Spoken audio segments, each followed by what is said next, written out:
Good afternoon students. आज मैं आप सबके साथ रॉबर्ट फ्रॉस्ट की एक और कविता शुरू करने वाली हूँ जिसका नाम है फायर एंड आइस। कल मैंने ठीक रॉबर्ट फ्रॉस्ट की एक और कविता ख़त्म की थी, डस्ट ऑफ स्नो, जिसे आप मेरे प्रीवियस वीडियो में चेक कीजिएगा। आज उन्हीं का लिखा हुआ ये दूसरा पोएम है जिसको हम स्टार्ट करने वाले हैं। तो let's start the poem. Some say the world will end in fire, some say in ice. From what I have tasted of desire, I hold with those who favor fire. But if it had to perish twice, I think I know enough of hate to say that for destruction, ice is also great and would suffice.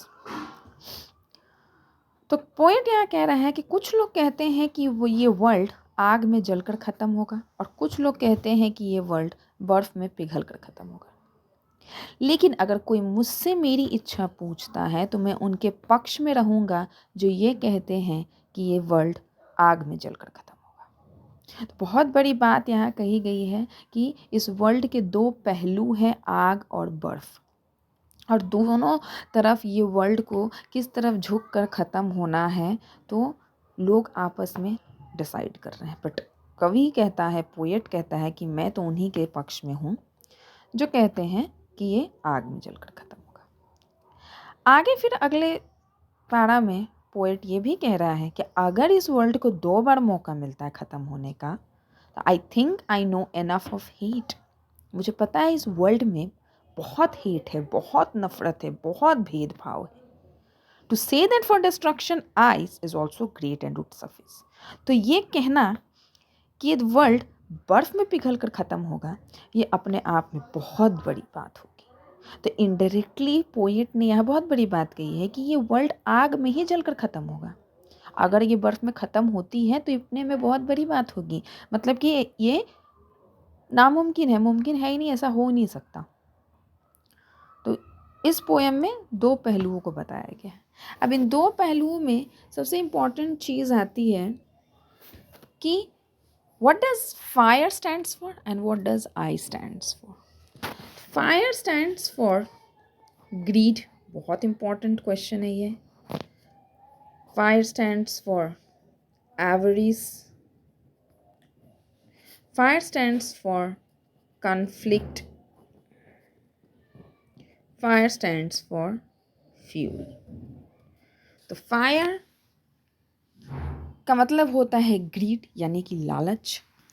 दूसरा है avarice यानी पैसे के लिए बहुत ज़्यादा जो भागता हो इंसान, चाहे उसके लिए कुछ भी कर ले, murder, rape, anything.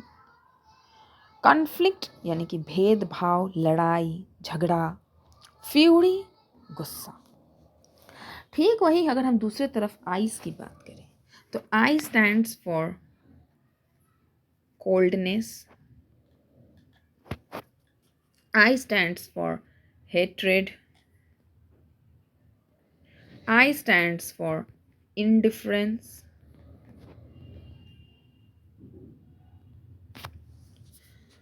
I stands for rigidity.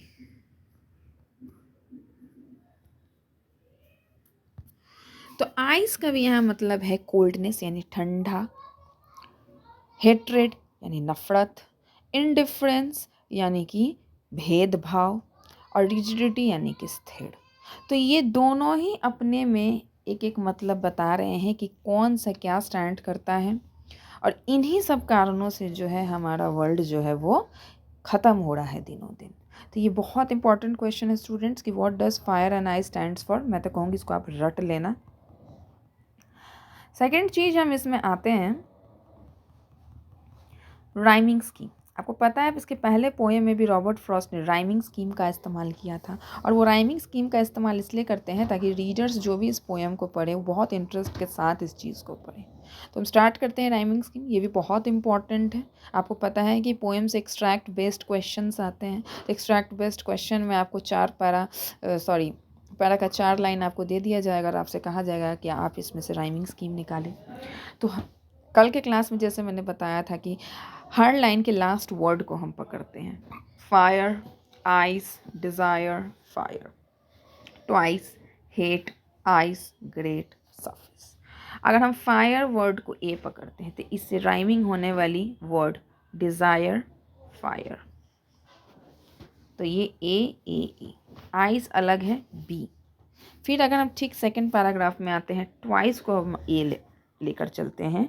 Twice, ice, suffix, hate, great. तो इस तरह से आप हमारी राइमिंग स्कीम को देख सकते हैं कि पहले पैराग्राफ में हमारा राइमिंग स्कीम बन रहा है ए बी ए, और दूसरे पैराग्राफ में राइमिंग स्कीम बन रहा है ए बी ए। ये तो हो गई दूसरी बात। तीसरी बात आती है फिगर ऑफ स्पीच, जो आपके पोएम्स में ज़रूर से ज़रूर पूछी जाएगी, लेकिन मैं इसे यहाँ इसलिए नहीं बताऊँगी क्योंकि आपको पता नहीं है फिगर ऑफ स्पीच क्या होता है। उसकी मैं एक अलग से जब क्लास लूँगी फिगर ऑफ स्पीच की, तो उसमें मैं जब आपको समझाऊँगी तो मैं अलग से एक पोएम पे ही, कोई एक पर्टिकुलर पोएम पे बता के मैं आपको फिगर ऑफ स्पीच क्लियर कर दूँगी। आई होप आप सबको समझ में आया होगा। सो आप इस वीडियो को देखिए और तब तक समझिए और वेट कीजिए मेरे नेक्स्ट वीडियो का।